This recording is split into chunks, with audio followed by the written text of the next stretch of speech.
E1 textile ഈ ഓണത്തെ വരവേൽക്കാൻ ഒരുങ്ങിക്കഴിഞ്ഞു. E1 textile, Nehru park, Muvattupuzha. Pension ലഭിക്കാത്തതിനെതിരെ പ്രക്ഷോഭത്തിനൊരുങ്ങി കേരള യുവജന കർഷക സമിതി. പ്രക്ഷോഭത്തിന്റെ ഒന്നാം ഘട്ടം എന്ന നിലയിൽ ജില്ലാ കേന്ദ്രങ്ങളിൽ സമരം നടത്തും.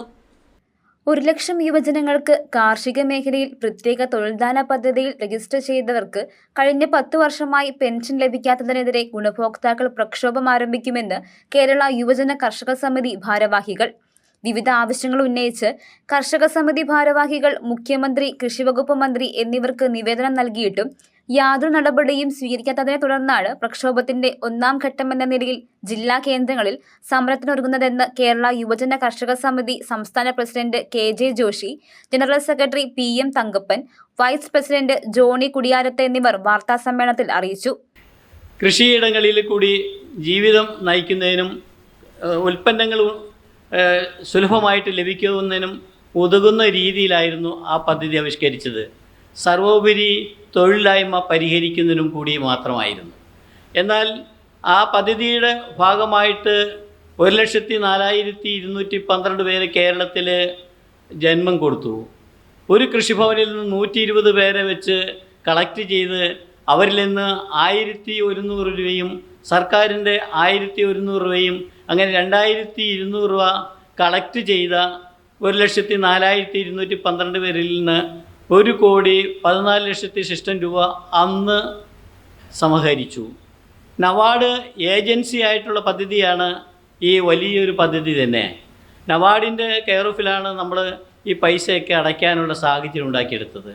നിശ്ചിത സമയത്തിനുള്ളിൽ കൃഷിഭവനിൽ നിന്ന് 100-120 പേരെ കണ്ടെത്തി അവരിൽ നിന്നും പൈസ ഈടാക്കണമെന്ന് നിർദ്ദേശിക്കപ്പെടുന്ന ഒരു സാഹചര്യം അന്ന് PP ജോർജ് നിയമസഭയിൽ ഉന്നയിക്കുകയുണ്ടായി.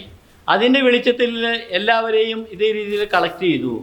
മറ്റൊരു വിഷയം എന്ന് വെച്ചാൽ, നമുക്ക് 60 വയസ്സ് പൂർത്തീകരിക്കുമ്പം ഈ 1,04,212 പേരും ഓരോരുത്തരും 60 വയസ്സ് പൂർത്തീകരിക്കുമ്പം 30,000 രൂപ മുതൽ 60,000 രൂപ വരെ ഗ്രാറ്റുവിറ്റിയും മന്ത്ലി 1,000 രൂപ പെൻഷനും ലഭിക്കുന്നതായിരിക്കും എന്നായിരുന്നു വാഗ്ദാനം. എന്നാൽ 60 വയസ്സ് പൂർത്തീകരിച്ച എന്നെപ്പോലെയുള്ള ആളുകൾക്ക് 70 വയസ്സായ എനിക്ക് അതാത് മാസം കിട്ടേണ്ട പെൻഷൻ 1,000 രൂപ മാത്രമാണ് അതിനകത്ത് പെൻഷൻ കിട്ടുന്നുള്ളൂ. അത് ഞങ്ങളുടെ പൈസ ഇതേ രീതിയിൽ സേവ് ചെയ്തിട്ട് 1,000 രൂപ കിട്ടുന്നുള്ളൂ. പെൻഷനും ആനുകൂല്യങ്ങളും ഡയറക്റ്റ് ബെനിഫിഷ്യറി ട്രാൻസ്ഫറിൽ ഉൾപ്പെടുത്തുക, കാർഷിക മേഖലയ്ക്ക് വകയിരുത്തുന്ന തുകയിൽ 10% അടങ്കൽ തുക എന്നത് 20% ഉയർത്തുക, പദ്ധതിയുടെ ഗുണഭോക്താക്കളെ കൃഷിഭവന്റെ നേതൃത്വത്തിൽ 6 മാസത്തിൽ ഒരിക്കൽ വിളിച്ചു ചേർക്കണമെന്ന് പദ്ധതിയുടെ പ്രഖ്യാപിത ലക്ഷ്യം പ്രാവർത്തികമാക്കുക എന്നീ ആവശ്യങ്ങളാണ് കേരള യുവജന കർഷക സമിതി ഉന്നയിച്ചത്. News desk, Muvattupuzha news.